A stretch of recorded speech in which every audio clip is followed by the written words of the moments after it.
long queues in front of banks in Harare as Zimbabwe faces more financial upheaval. $10 million worth of new banknotes have been issued in a bid by the government to ease a severe cash crunch. It's supposed to make life easier for Zimbabweans, but instead, it's provoked fear. We don't need the bond note. This is daylight robbery to steal from Zimbabweans. What happened to the Zimbabwe dollar is exactly what will happen to these bond notes. They have already stolen the real money.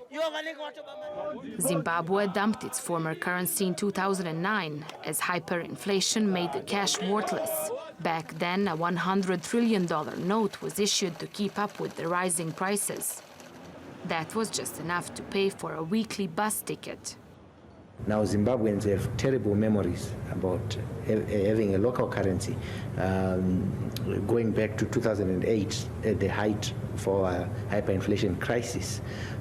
So this basically reflects the declining confidence in the economy.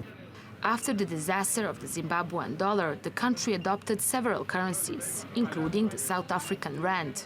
But it was the US dollar that became the dominant banknote and made imports cheaper, in turn hampering local production. Now the country is reliant on imports, paid for solely with US dollars. I'm not that happy because I feel I will end up parking my taxi because of fuel shortages. I understand that the bond note can only be used in Zimbabwe and the fuel dealers need foreign exchange to import fuel.